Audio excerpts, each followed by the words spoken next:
Hi, good morning guys. Myself Dr. Chetan Joshi, government science college Sikar. मैं आज आप लोगों के साथ में बीएससी पार्ट फर्स्ट के मैं पहले तो आपको सबसे पहले पेपर के बारे में बताना चाहूँगा। पेपर के बारे में बताने के बाद में मैं आप लोगों को जो पेपर थर्ड है उसके बारे में डिस्कस करूँगा। देखिए फ्रेंड्स, बीएससी पार्ट फर्स्ट जो है, बीएससी पार्ट फर्स्ट के अंदर जूलॉजी में हम लोग 3 पेपर की स्टडी करते हैं। यहां पर हम लोग 3 पेपर पढ़ते हैं। बीएससी पार्ट फर्स्ट के अंदर 3 पेपर में पेपर फर्स्ट, पेपर सेकंड और एक हम लोग बात करते हैं पेपर थर्ड। देखिए, पेपर फर्स्ट जो है ये एनिमल डाइवर्सिटी का पेपर है। पहली बात तो जूलॉजी के 3 पेपर होते हैं। टोटल जो मार्क्स है पेपर के, अगर मैं टोटल मार्क्स की बात करूं तो 100 का आपका थ्योरी का पेपर होता है और ये थ्योरी और प्रैक्टिकल जो है वो आपके 50 नंबर के होते हैं। ऐसे करके टोटल जो आप लोगों का जूलॉजी का पेपर है वो 150 नंबर का हो जाता है। तो मैं यहां पर जो 100 नंबर के जो थ्योरी के पेपर हैं उनको 3 पार्ट में डिवाइड किया, पेपर फर्स्ट, पेपर सेकंड और पेपर थर्ड। पेपर फर्स्ट जो है वो एनिमल डाइवर्सिटी का पेपर है। एनिमल डाइवर्सिटी का जो पेपर है, इस पेपर के अंदर यहां पर आप लोग अपने दिमाग में रखेंगे कि हमें 3 सेक्शन पढ़ने हैं। सेक्शन ए, सेक्शन बी और सेक्शन सी। 3 सेक्शन, 3 खंड ए, बी और सी के बारे में पढ़ना है, यानी सेक्शन ए, सेक्शन बी और सेक्शन सी। ये जो पेपर है, ये पेपर आपका 33 मार्क्स का पेपर होगा। अब 33 मार्क्स का पेपर होगा तो अब चूंकि हमें जो टोटल जो क्वेश्चन है वो क्वेश्चन करने होते हैं 5। टोटल हमारे जो क्वेश्चन होते हैं वो कितने होते हैं? टोटल क्वेश्चन करने होते हैं 5 जो क्वेश्चन है, उन 5 क्वेश्चन के अंदर यदि यहां पर आप लोग देखें तो क्वेश्चन नंबर 1 जो है वो कंपल्सरी क्वेश्चन है। और ये जो कंपल्सरी जो क्वेश्चन है, ये कंपल्सरी क्वेश्चन जो है, ये इसमें 9 क्वेश्चन आते हैं। 1 वर्ड क्वेश्चन आता है। जैसे फॉर एग्जांपल के लिए आप लोगों से पूछ लिया कि प्रोटोस्टोम्स क्या होते हैं, आप लोगों से जैसे पूछ लिया सिलोम क्या होती है, आप लोगों से पूछ सकते हैं स्यूडोसिलोम का एग्जाम्पल क्या है, आपसे पूछ सकते हैं नेरिज का लार्वा क्या होता है, आपसे पूछा जा सकता है टीनिया सोलियम के कौन कौन से लार्वा हैं, फेशियोला हिपेटिका के कौन से लार्वा होते हैं, एपोलाइसिस क्या होता है, यूटेली क्या होता है। इस तरह के 9 कंपल्सरी क्वेश्चन, 9 क्वेश्चन, पहला क्वेश्चन कंपल्सरी क्वेश्चन है और ये 1 वर्ड क्वेश्चन यानी कि 9 क्वेश्चन से मिलकर बना होता है। इसमें शॉर्ट जो क्वेश्चन है उनकी संख्या कितनी होती है? 9।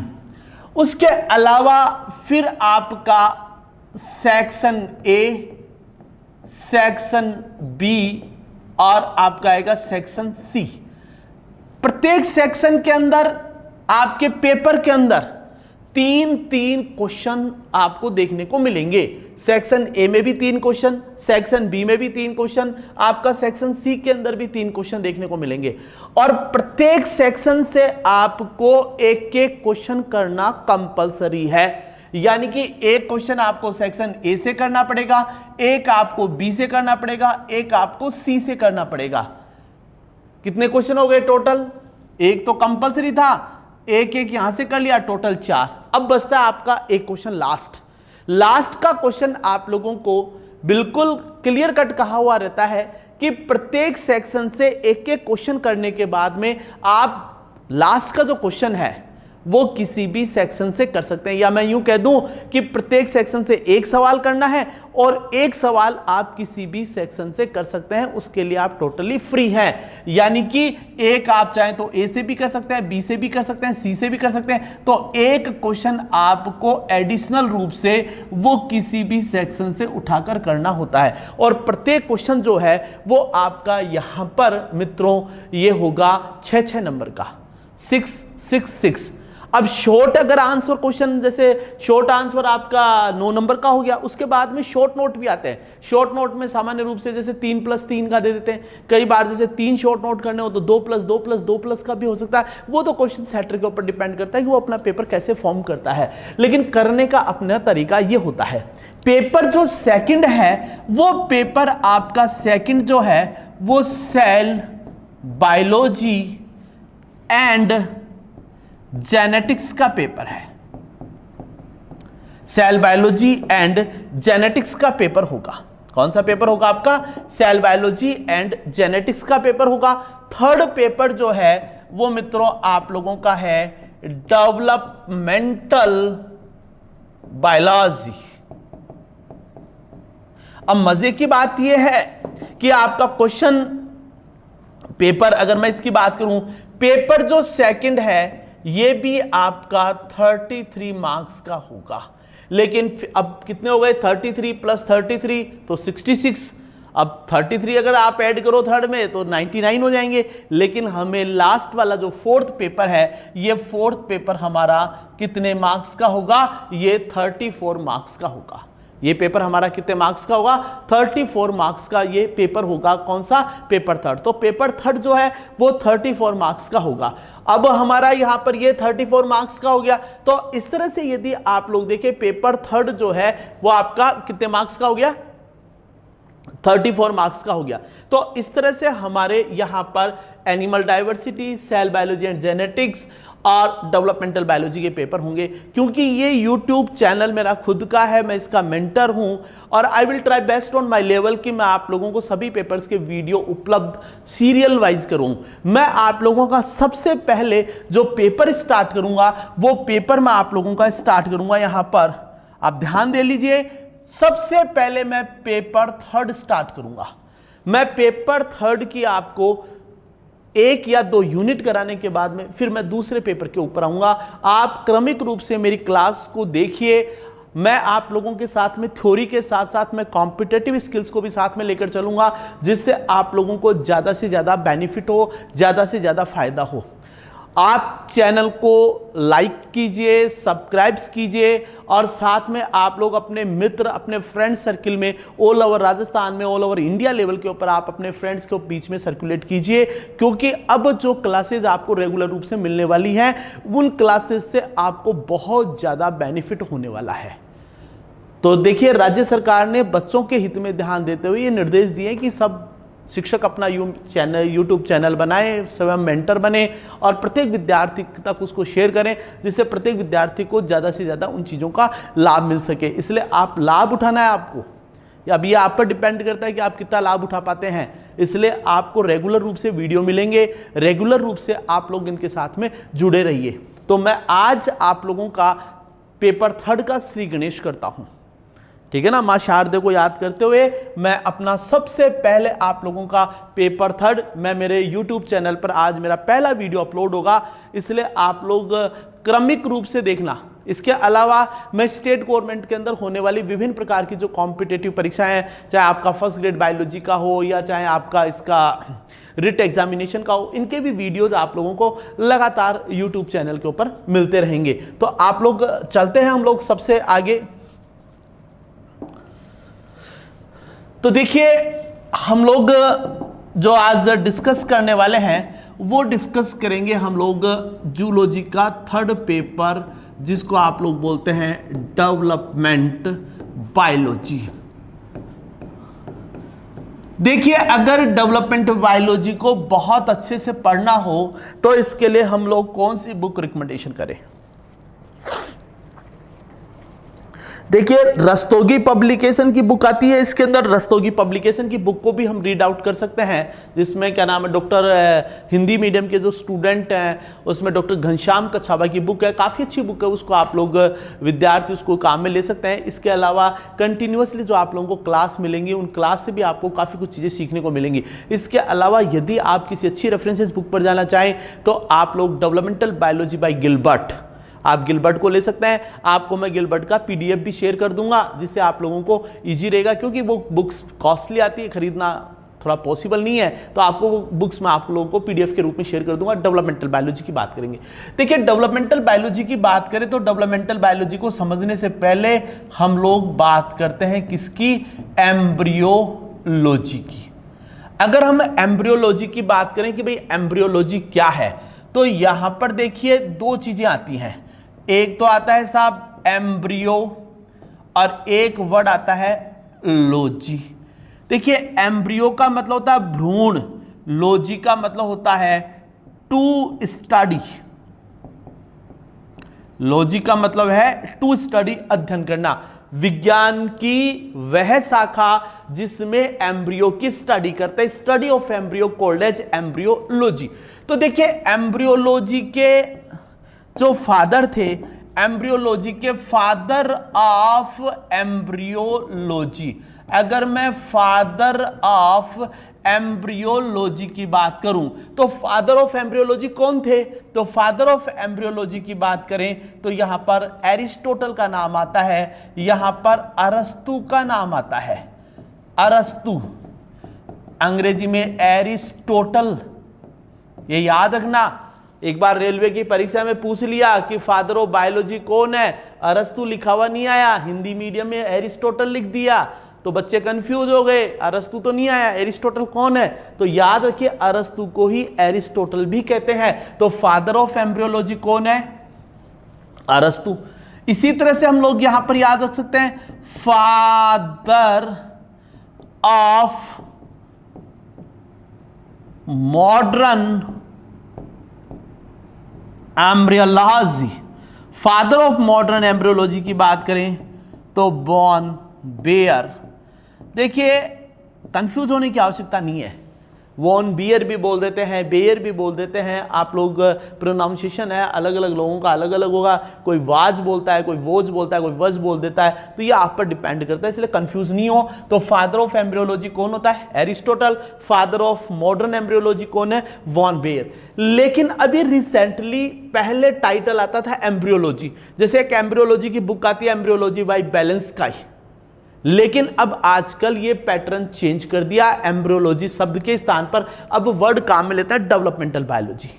तो एक्चुअल में ये जो डेवलपमेंटल बायोलॉजी जो वर्ड आया, इस डेवलपमेंटल बायोलॉजी में दो चीजें काउंट की कि साहब एम्ब्रियो तो है ही है, हम एम्ब्रियो की स्टडी तो कर ही कर रहे हैं, साथ में हम एम्ब्रियो के डेवलपमेंट की बात करेंगे, इट्स डेवलपमेंट, यानी कि विज्ञान की वह शाखा जिसके अंतर्गत एम्ब्रियो के साथ साथ उसके परिवर्तन का अध्ययन भी किया जाता है, विज्ञान की उस शाखा को हम लोग क्या बोलते हैं, डेवलपमेंटल बायोलॉजी। यानी एम्ब्रियो की, यहां पर एम्ब्रियोलॉजी में तो कहा एम्ब्रियो का अध्ययन, लेकिन एम्ब्रियो की स्टडी तो कर ली, लेकिन एम्ब्रियो के बाद में, यानी कि यहां पर केवल प्रीनेटल स्टेज की बात की, पोस्ट नेटल स्टेज के बारे में बात नहीं की। लेकिन डेवलपमेंटल बायोलॉजी में हम प्रीनेटल प्लस पोस्ट नेटल दोनों स्टेज की बात करते हैं। प्रीनेटल का मतलब है कि बर्थ से पहले का डेवलपमेंट, पोस्ट नेटल का मतलब है कि बर्थ के बाद का डेवलपमेंट।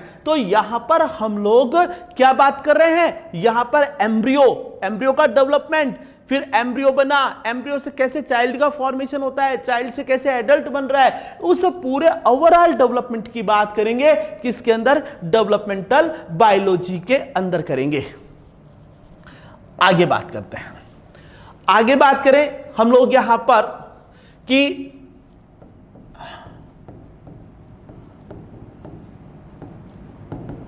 डेवलपमेंटल बायोलॉजी जो है, इस डेवलपमेंटल बायोलॉजी के अंदर हम दो चीजें पढ़ते हैं।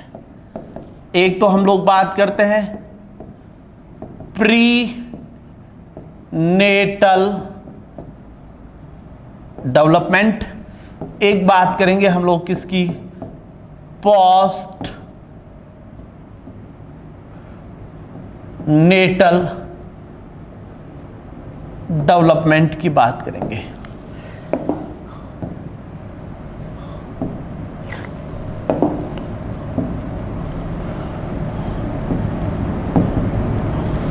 एक प्री नेटल डेवलपमेंट, एक बात करेंगे पोस्ट नेटल डेवलपमेंट।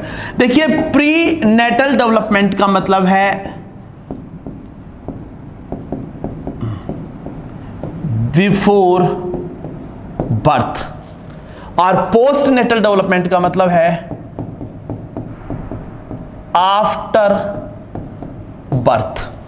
यानी कि जन्म से पहले का डेवलपमेंट किस में आएगा, प्रीनेटल में, और जन्म के बाद का किस में आएगा, पोस्ट नेटल के अंदर आएगा। यानी कि पोस्ट नेटल डेवलपमेंट के अंदर बातचीत करेंगे। तो डेवलपमेंटल बायोलॉजी के अंदर प्रीनेटल, और एक हम लोग किसकी बात करते हैं, पोस्ट नेटल डेवलपमेंट की। जब हम लोग यहां पर प्रीनेटल डेवलपमेंट की बात करेंगे तो प्री नेटल डेवलपमेंट में बताएंगे कि जन्म से पूर्व, जन्म से पूर्व कह दीजिए, या मैं कहूं तो प्रसव से पूर्व। यहां पर जो भी बात करेंगे वो किसके बाद में बात करेंगे, प्रसव के पश्चात, कि प्रसव के पश्चात क्या क्या चेंजेज आते हैं, उन सब की स्टडी हम लोग किस में करते हैं, डेवलपमेंटल बायोलॉजी के अंदर करते हैं। आगे बात करते हैं। अब डेवलपमेंटल बायोलॉजी को हमें समझना है तो पहले हमें रिप्रोडक्शन समझना पड़ेगा। अगर हम लोग यहां पर बात करें रिप्रोडक्शन की, अगर हम लोग यहां पर रिप्रोडक्शन देखें तो रिप्रोडक्शन जो है मित्रों दो प्रकार का हम लोग पढ़ते हैं। एक रिप्रोडक्शन पढ़ते हैं हम लोग सेक्सुअल रिप्रोडक्शन, एक हम लोग किसकी बात करते हैं, सेक्सुअल रिप्रोडक्शन की बात करते हैं। एक हम लोग क्या पढ़ते हैं, यहां पर हम लोग बात करते हैं किसकी, सेक्सुअल रिप्रोडक्शन की बात करते हैं। अलैंगिक जनन,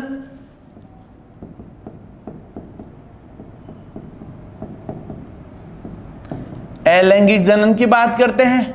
एक हम लोग किसकी बात करते हैं, लैंगिक जनन की बात करते हैं। यानी अलैंगिक जनन, और एक किसकी बात करेंगे, लैंगिक जनन की बात करेंगे। देखिए एसेक्सुअल रिप्रोडक्शन में इंपॉर्टेंट चीजें हम लोग क्या याद रख सकते हैं, इस प्रकार के रिप्रोडक्शन में यहां पर याद रखेंगे केवल एक जनक या पेरेंट भाग लेता है, इसमें केवल एक जनक भाग लेगा। एसेक्सुअल रिप्रोडक्शन में गैमेट फॉर्मेशन नहीं होता, यहां पर याद रखेंगे नो फॉर्मेशन ऑफ गैमेट्स, युग्मकों का निर्माण नहीं होता। दूसरी जो बात याद रखनी है, नो मियोसिस, यहां पर अर्धसूत्री विभाजन भी नहीं होता, केवल एक जनक भाग लेगा, यहां पर युग्मकों का निर्माण नहीं होगा, ना ही अर्धसूत्री विभाजन होगा। फिर होता क्या है, यानी एक जनक का कोई भी भाग, किसी भी जनक का कोई भी भाग एसेक्सुअल रिप्रोडक्शन में भाग ले सकता है। तो यहां पर हम लोग बता सकते हैं, अब कोई भी भाग, अब मैं कोई भी भाग की बात करूं तो यहां पर मैं बात करूंगा कि जीव का कोई भी भाग, यानी कि एनी पार्ट ऑफ ऑर्गेनिज्म, जीव का कोई भी भाग, कोई भी भाग, और इस भाग को हम लोग बोलते हैं ब्लास्टेमा। क्या बोलेंगे इसको, ब्लास्टेमा।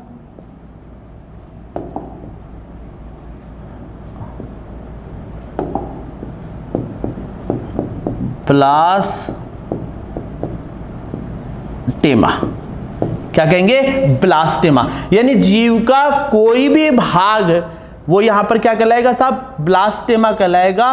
और ये जो भाग है वो यहां पर किस में भाग लेगा, इसके अंदर यहां पर आप लोग बताएंगे। यहां पर अगर मैं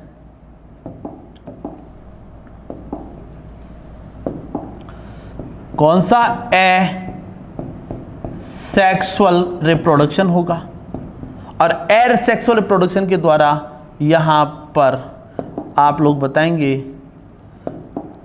यहां पर आप लोग बताएंगे किसका निर्माण होगा, ब्लास्टोजोइड्स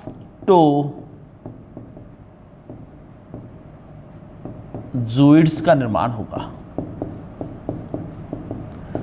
और ये ब्लास्टोजोइड्स आगे चलकर जीव या ऑर्गेनिज्म बनाएगा। मतलब जैसे फॉर एग्जाम्पल के लिए मैं ये कहूं कि जैसे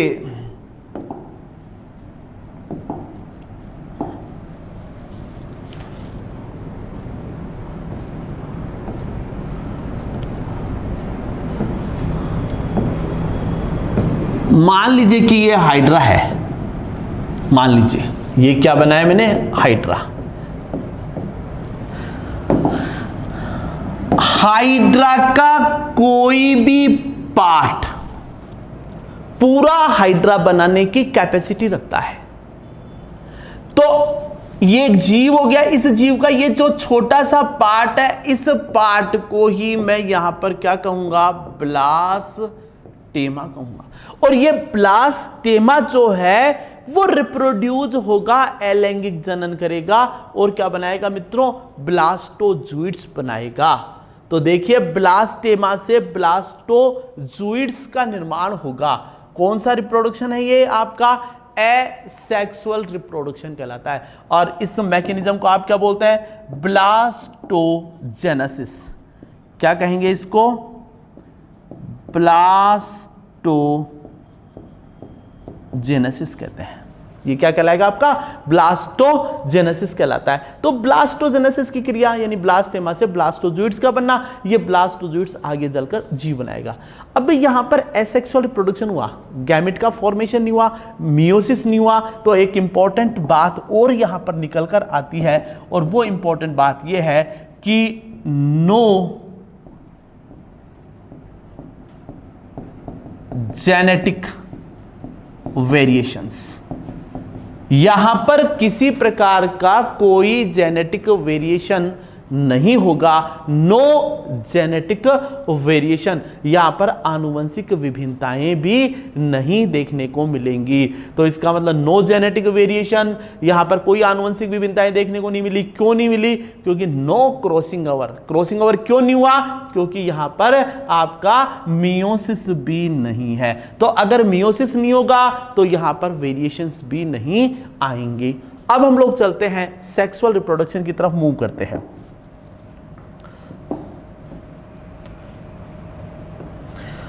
देखिए सेक्सुअल रिप्रोडक्शन की अगर हम लोग बात करें तो हम लोगों को बिल्कुल सिंपल वे में समझना है कि यहां पर दो जनक भाग लेंगे। दो जनक में कौन कौन, एक तो मेल होगा और एक क्या होगा, फीमेल। एक तो नर और एक क्या होगी, मादा। दो जनक भाग लेंगे, दो होगा मेल और एक क्या होगा, फीमेल। यहां पर अगर आप लोग देखें तो यहां पर गैमेट्स का निर्माण होगा, यहां पर गैमेट्स का निर्माण होगा। और यदि गैमेट्स का निर्माण होता है तो यहां पर समझ जाइए मियोसिस होगा। यहां पर मियोसिस उपस्थित है, यहां पर अर्धसूत्री विभाजन होगा।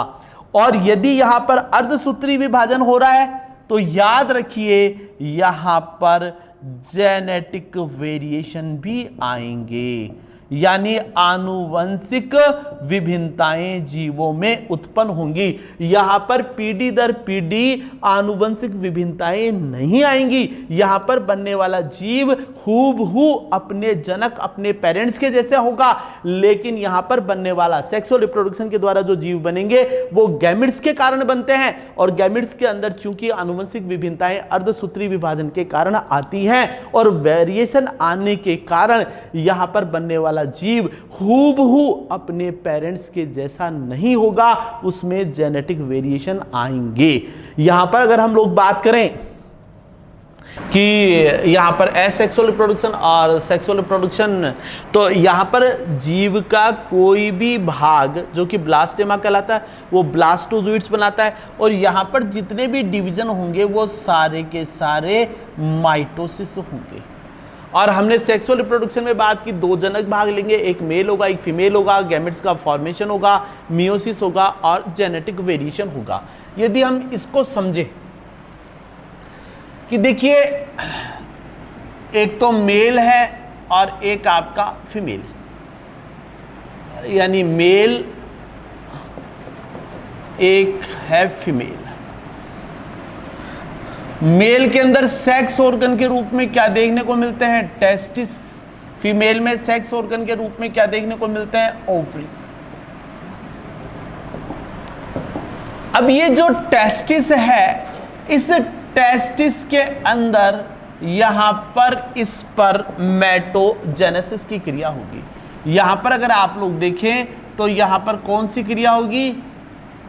यहां पर अगर आप लोग देखें तो स्पर्मेटोजेनेसिस की क्रिया होगी।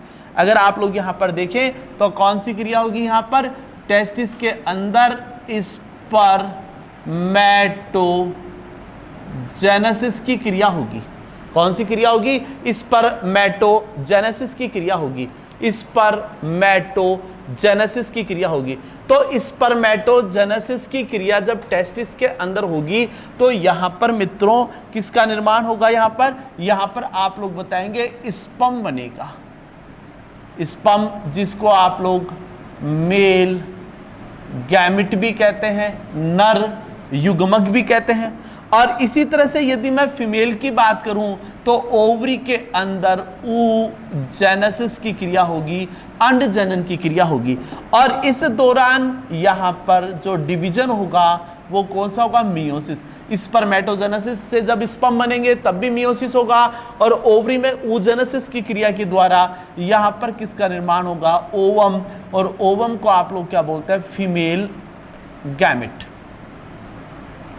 तो यहां पर स्पर्म और ओवम मिलकर यहां पर जाइगोट बनाते हैं, और इस जाइगोट से एम्ब्रियो का फॉर्मेशन होता है, और इस एम्ब्रियो को oozoids के नाम से जानते हैं। ये एम्ब्रियो क्या कहलाएगा? oozoids।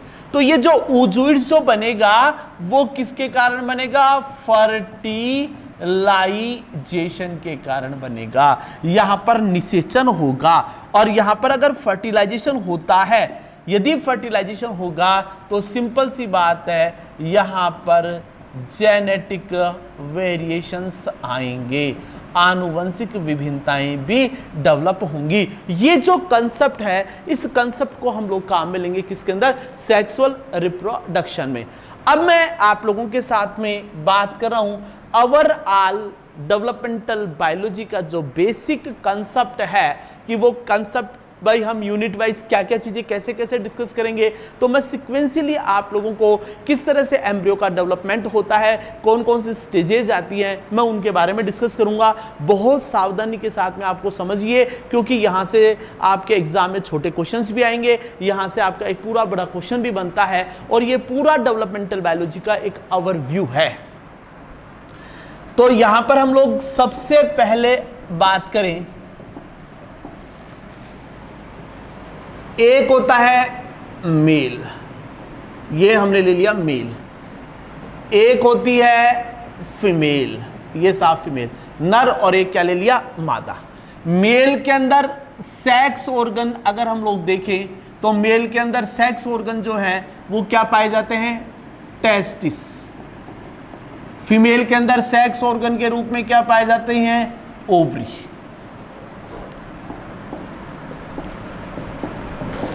अब ये जो टेस्टिस है, इन टेस्टिस के अंदर अभी हमने जस्ट थोड़ी देर पहले बात किया कि यहां पर टेस्टिस के अंदर आप लोग यहां पर बताएंगे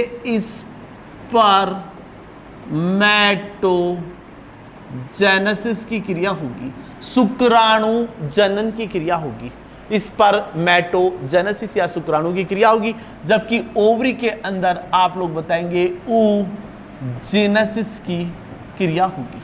कौन सी क्रिया होगी? oogenesis की क्रिया होगी।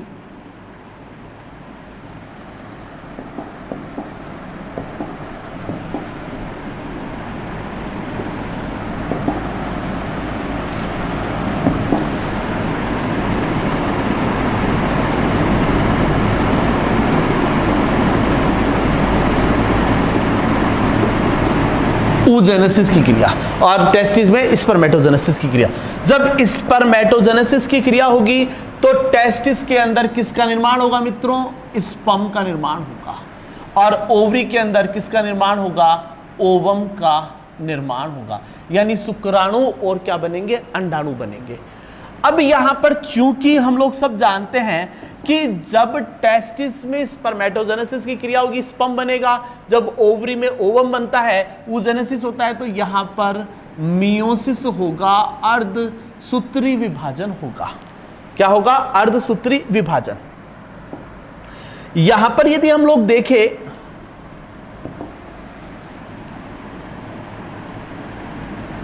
ये तो स्पर्म हो गया, ये यहां पर ओवम हो गया, स्पर्म भी हैप्लॉइड, ओवम भी हैप्लॉइड। अब इन दोनों के अंदर यहां पर यदि हम लोग बात करें तो इन दोनों के अंदर यहां पर कौन सी क्रिया होगी? फर्टिलाइजेशन की क्रिया होगी। फर्टिलाइजेशन की क्रिया होगी, फर्टिलाइजेशन होगा। फर्टिलाइजेशन कह दीजिए या आप कह दीजिए सिनगेमी होगी। इसी को आप लोग कह सकते हैं एम्फीमिक्सिस होगा। और फर्टिलाइजेशन के कारण ही यहां पर जेनेटिक वेरिएशन डेवलप हो जाएंगे, यानी कि स्पर्म और ओवम, यानी n+n यहां पर 2n का फॉर्मेशन होगा। यहां पर यदि मैं बात करूं तो यहां पर क्या बनेगा? जाइगोट बनेगा। ये जो जाइगोट यहां पर बनता है, ये जाइगोट जो है वो कैसा होगा? डिप्लॉइड होगा। Sperm n, ovum n, n+n = क्या बनेगा? 2n बनेगा, जाइगोट बनेगा। ये जो बनने वाला जाइगोट है मित्रों, ये कैसा होता है? यूनिसेल्यूलर होता है। कैसा होता है? यूनिसेल्यूलर होता है, एक कोशिकीय संरचना है। आप लोग याद रखिए, किसी भी जीव का निर्माण एक कोशिकीय संरचना से प्रारंभ होता है, और उस संरचना को हम लोग क्या कहते हैं? जाइगोट कहते हैं। जाइगोट, फॉर एग्जाम्पल के लिए मेरा फॉर्मेशन भी एक कोशिकीय संरचना जाइगोट से हुआ है, आपका निर्माण भी एक कोशिकीय संरचना जाइगोट से हुआ है। जैसे सबसे बड़ा यदि हम एनिमल बात करें, अगर स्थल पर बात करें, यदि टेरिस्ट्रियल एनिमल की बात करें तो हाथी, तो हाथी का निर्माण भी जो लोक्सोडोंटा की जैसे हम बात करते हैं अफ्रीकन हाथी की, उसका निर्माण भी एक सिंगल सेल जाइगोट से हुआ है। ऐसे मच्छर है, मच्छर छोटा है लेकिन उसका निर्माण भी जाइगोट से हुआ है, सिंगल सेल से। इसी प्रकार से ब्लू व्हेल का निर्माण भी सिंगल सेल से हुआ है। आपके पहले जो डायनासोर थे उनका निर्माण भी एक सिंगल सेल यानी कि जाइगोट से हुआ है। तो याद रखिए कि क्या नाम है? जाइगोट जो है वो एक टोटीपोटेंट सेल है। ये एक प्रकार की पूर्ण सख्त कोशिका है जो संपूर्ण जीव का निर्माण करने में सक्षम है। और जाइगोट जो है वो हमेशा कैसा होगा? यहां पर डिप्लॉइड होगा, यानी शुक्राणु और अंडाणु के मिलने से किसका निर्माण होता है? युग्मनज का निर्माण होता है। किसका निर्माण होता है? युग्मनज का निर्माण होता है। अब हम लोग आगे चलते हैं। अगर आगे हम लोग बात करें तो ये जो युग्मनज है, इस युग्मनज के अंदर अब आप लोग यहां पर बताएंगे इसके अंदर क्या होगा? क्लीवेज होगा। इसके अंदर यहां पर क्या होगा मित्रों? इसके अंदर यहां पर आप लोग बताएंगे क्या होगा? क्लीवेज होगा। क्लीवेज कह दीजिए या इसी को कहते हैं हम विदलन। यहां पर सिंक्रोनाइजेशनल माइटोटिक डिवीजन होंगे। यहां पर कौन सा डिवीजन होगा मित्रों? माइटोसिस होगा। यहां पर समसूत्री विभाजन होगा। गुणसूत्रों की संख्या यहां पर समान बनी रहेगी। जबकि मियोसिस हुआ था तो यहां पर ये टेस्टिस, ये भी आपका डिप्लॉइड था, ये भी आपका डिप्लॉइड था, और यहां पर हैप्लॉइड स्पर्म और ओवम बनना, यानी कि मियोसिस में गुणसूत्रों की संख्या क्या हुई थी? आदि।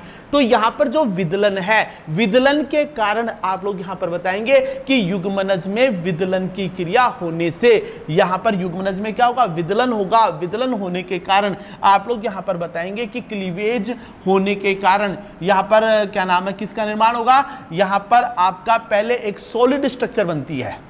अगर हम लोग यहां पर बात करें तो पहले यहां पर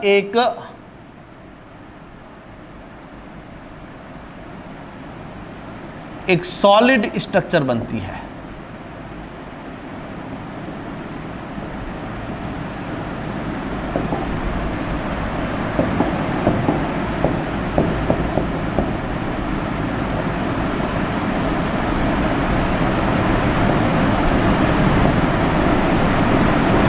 एक यहां पर कैसा स्ट्रक्चर बनेगा मित्रों? एक सॉलिड स्ट्रक्चर बनता है। सॉलिड स्ट्रक्चर है, ठोस संरचना है, एक बात। लेकिन यहां पर ये कैसा होता है?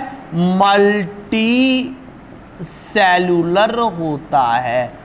कैसा होता है? ये बहुकोशिकीय होता है, सॉलिड है, मल्टी सेलुलर है। इस स्ट्रक्चर को हम लोग, ये जो स्ट्रक्चर है, अगर मैं कहूं मोरस अल्बा, मोरस अल्बा किसको कहते हैं? सहतूत को। सहतूत के जैसी संरचना नजर आती है। सहतूत आप सबने खाए होंगे। सहतूत के अंदर छोटे छोटे छोटे छोटे छोटे उसके फ्रूट्स के ऊपर जो दाने दिखाई देते हैं, या मैं कहूं एक सीताफल आता है। सीताफल जो फ्रूट्स है अगर उसको देखें, लेकिन ये जो मोरूला शब्द है वो मोरस अल्बा से लिया गया है, ठीक है ना। तो अगर आप सीताफल को भी देखें तो उसका स्ट्रक्चर भी ऐसे ही बना हुआ है, जैसे क्या हो आपका, इसे आप लोग क्या बोलेंगे? मोरूला। तो ये क्या कहलाता है? मोरूला कहलाता है। तो एक कोशिकीय युग्मनज से एक ठोस संरचना का निर्माण होता है।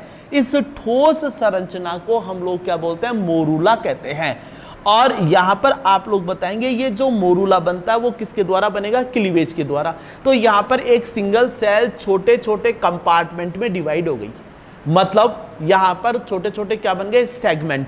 इसीलिए क्लीवेज को हम लोग सेगमेंटेशन भी कहते हैं। सेगमेंटेशन, सेगमेंटेशन का मतलब खंडी भवन भी कहते हैं। क्या कहते हैं इसको? खंडी भवन भी कहते हैं। क्योंकि एक सेल से अनेक सेल बन गई, single cell multicellular structure में कन्वर्ट हो गया, यानी कि सेल का फॉर्मेशन हुआ है। तो सेल का फॉर्मेशन हुआ है तो इसे हम सेल्यूलेशन भी कहते हैं। सेल्यूलेशन का मतलब आप लोग कह सकते हैं कोशिका भवन। यहां पर आप लोग कह सकते हैं कोशिका भवन। यहां पर आप लोग कहेंगे कोशिका भवन, या अगर आप लोग बात करें सेल्यूलेशन कह दीजिए, या इसको आप लोग कोशिका भवन भी कह सकते हैं। तो मित्रों क्लीवेज विदलन कह दो, क्लीवेज को आप लोग क्या बोलते हैं? विदलन, या सेगमेंटेशन खंडी भवन, या सेल्यूलेशन कोशिका भवन, एक ही बात है। तो एक कोशिकीय युग्मनज में लगातार सतत रूप से समसूत्री विभाजन होते हैं, जिसके परिणाम स्वरूप एक ठोस रचना बनी जो कि मल्टी सेलुलर होती है। इसको मोरूला कहते हैं। मोरूला बनने की प्रक्रिया को मोरूलेशन कहते हैं। हिंदी में इसको आप लोग बोलेंगे तूतक भवन। और आपका जो मोरूला है इसको हिंदी में कहते हैं तूतक। आप चाहें तो बाकी मोरूला शब्द याद रखना आप लोगों के लिए ज़्यादा उचित रहेगा, ज़्यादा ठीक रहेगा कि मोरूला हम लोग इसको याद रखें। अब बात करते हैं हम लोग कि यहां पर आपका सॉलिड स्ट्रक्चर बन गया मल्टी सेलुलर। अब ये जो स्ट्रक्चर है आगे चल के ये एक खोखली रचना में परिवर्तित हो जाएगा। आगे चलकर ये किस में परिवर्तित हो जाएगा? एक खोखली रचना में परिवर्तित हो जाएगा। और ये जो खोखली जो रचना यहाँ पर बनती है, अगर मैं इस रचना की बात करूं कि ये एक खोखली रचना के अंदर परिवर्तित होगा, तो यहाँ पर आप लोग यदि देखें तो ये कोशिका के छोटे छोटे सेगमेंट देखने को मिलते हैं। तो ये सेल के जो छोटे छोटे जो सेगमेंट देखने को आपको यहाँ पर मिल रहे हैं, कोशिका के इन छोटे छोटे सेगमेंट को, कोशिका के इन छोटे छोटे जो ये इस तरह के जो सेगमेंट हमने यहाँ पर बनाए हैं, ड्रॉ किए हैं, ये जो सेगमेंट हैं, इन सेगमेंट को ब्लास्टोमियर्स कहते हैं। कोशिका के ये जो छोटे छोटे सेगमेंट हैं, इन सेगमेंट को हम लोग यहाँ पर क्या बोलेंगे, ब्लास्टोमियर्स कहेंगे। और यहाँ पर यदि आप लोग देखें तो इसके अंदर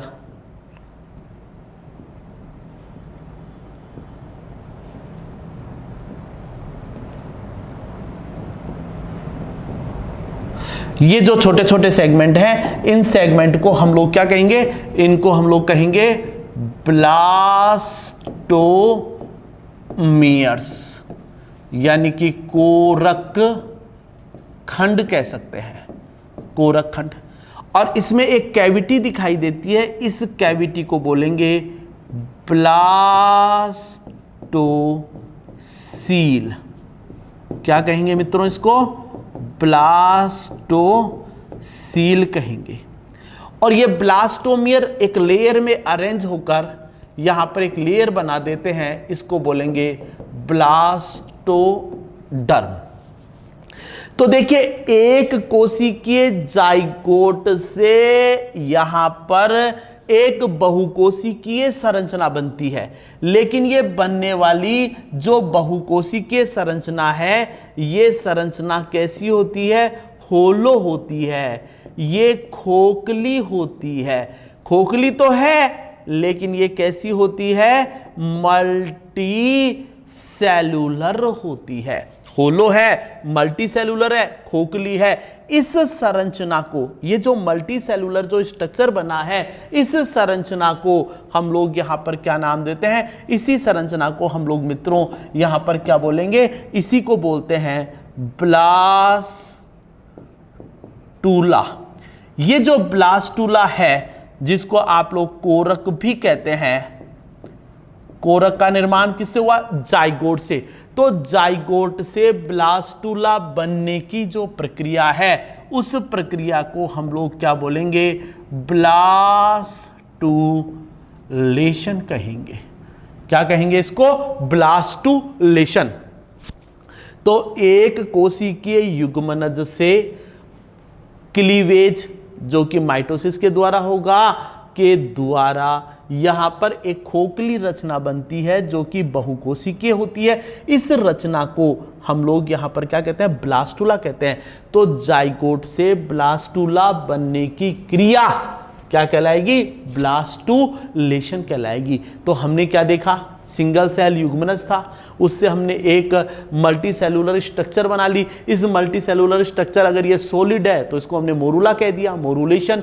जब अब ये मोरूला किस में कन्वर्ट हो जाएगा, एक प्रकार से ब्लास्टूला में, तो स्ट्रक्चर कैसी हो जाएगी, खोखली, यहां पर ब्लास्टोसील बन जाएगी। अब हमने पढ़ा था कि यहां पर यूनिसेलुलर है, कोई लेयर नहीं है, लेकिन यहां पर एक लेयर बन गई। ब्लास्टोमियर जो छोटे छोटे खंड बने थे कोशिका के, उनको जिनको हमने ब्लास्टोमियर्स कहा था, ये ब्लास्टोमियर्स मिलकर यहां पर किसका निर्माण करते हैं, ब्लास्टोडर्म का निर्माण करते हैं।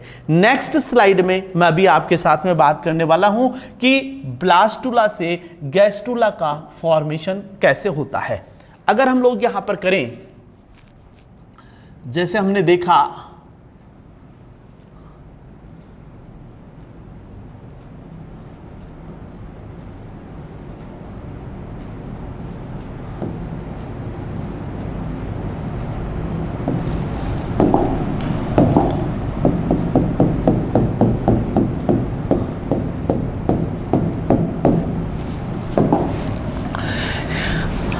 ये कैसा होता है, सिंगल लेयर्ड है,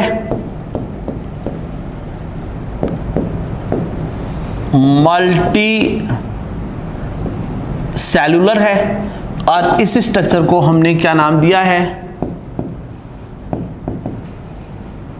ब्लास्टुला। इस स्ट्रक्चर को हमने यहां पर क्या नाम दिया है, इसको हमने कहा है यहां पर ब्लास्टुला। इस स्ट्रक्चर को क्या कहा है, ब्लास्टुला।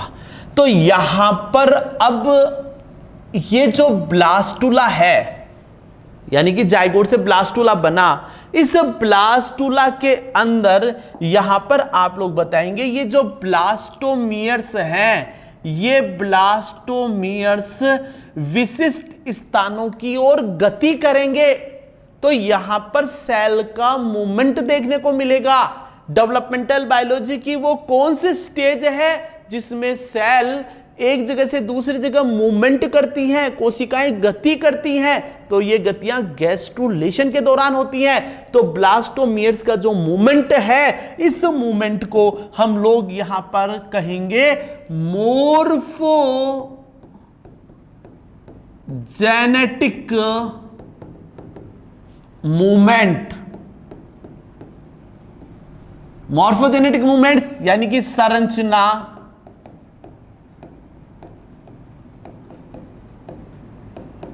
विकास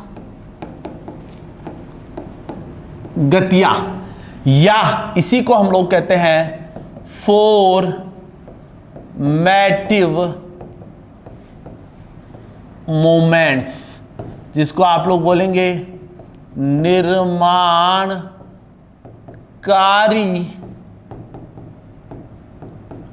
गतियां। संरचना विकास गतियां कह दीजिए या निर्माणकारी गतियां कह दीजिए। इन निर्माणकारी गतियों के परिणाम स्वरूप, तो यहां पर इस ब्लास्टुला में संरचना विकास गतियां या निर्माणकारी गतियां होती हैं, और इन निर्माणकारी गतियों के परिणाम स्वरूप यहां पर एक मल्टी लेयर्ड स्ट्रक्चर का निर्माण होता है।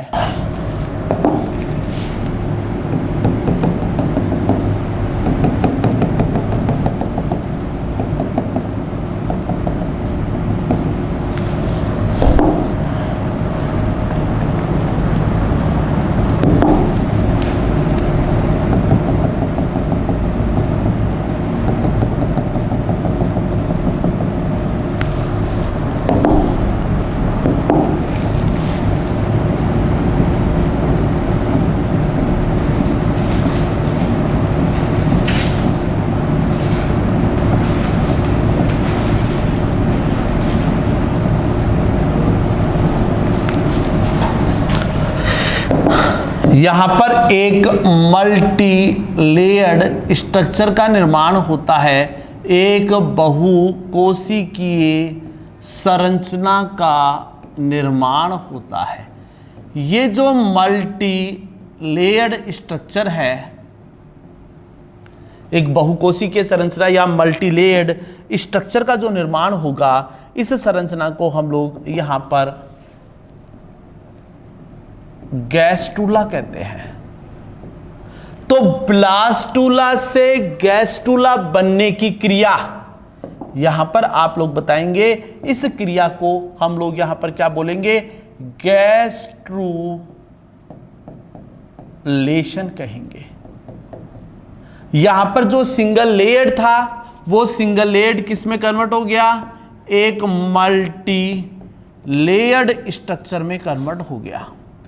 अब यहां पर जो ब्लास्टोसील थी, यहां पर आप लोगों ने देखा था ये जो कैविटी थी, इस कैविटी को आपने क्या कहा था, ब्लास्टोसील। ये आपके यहां पर क्या थे, अगर हम इनकी बात करें तो ये ब्लास्टोमियर्स थे। लेयर का नाम आपने क्या दिया था, ब्लास्टोडर्म कहा था। अब ये जो यहां पर ब्लास्टोसील थी, ये ब्लास्टोसील जैसे ही blastomere moves towards the specific region to form a multi-layered structure called as gastrula, और ये जो गैस्ट्रुला यहां पर बनता है, यहां पर एक पोर बना, इस पोर को तो कहेंगे ब्लास्टोपोर, और ब्लास्टोसील के स्थान पर एक कैविटी बनती है, इस कैविटी को बोलते हैं आर्केंट्रोन कैविटी। इस आर्केंट्रोन कैविटी को हम लोग गैस्ट्रुलर कैविटी भी कहते हैं। और यहां पर अगर आप लोग देखें तो बाहर वाली लेयर एपिब्लास्ट, अंदर वाली जो लेयर है वो हाइपोब्लास्ट, और यहां पर कैविटी कौन सी बन गई? ब्लास्टोसील के स्थान पर आर्केंट्रोन। जब ब्लास्टुला से गैस्टुला बनता है तो गैस्टुला के अंदर ब्लास्टोसील के स्थान पर एक तो आर्केंट्रोन कैविटी बनेगी। तो गैस्टुला के क्या क्या करैक्टर हो गए? एक तो जहां से ब्लास्टोमेयर अंदर जाएंगे वहां पर एक पोर बनेगा, उसको ब्लास्टोपोर कह देंगे। यहां पर जो सिंगल लेयर था वो मल्टीलेयर्ड स्ट्रक्चर में कन्वर्ट हो गया और यहां पर आर्केंट्रोन कैविटी बन गई। अब ये जो एपिब्लास्ट और हाइपोब्लास्ट बने, ये आगे चलकर 3 प्राइमरी जर्म लेयर का निर्माण करते हैं। 3 प्राइमरी जर्म लेयर, कौन कौन सी प्राइमरी जर्म लेयर बनेंगी? यदि मैं यहां पर इन प्राइमरी जर्म लेयर की बात करूं तो 3 प्राइमरी जर्म लेयर बनेंगी। कौन कौन सी? एक बनेगी एम्ब्रियोनिक एक्टोड्रम, एक बनेगी एम्ब्रियोनिक मीजोड्रम और एक बनेगी एम्ब्रियोनिक एंडोड्रम। इसका मतलब ये हुआ कि ये एपिब्लास्ट आगे चलकर एक्टोड्रम बनाएगी, हाइपोब्लास्ट आगे चलकर मीजोड्रम और एंडोड्रम का निर्माण करेंगी।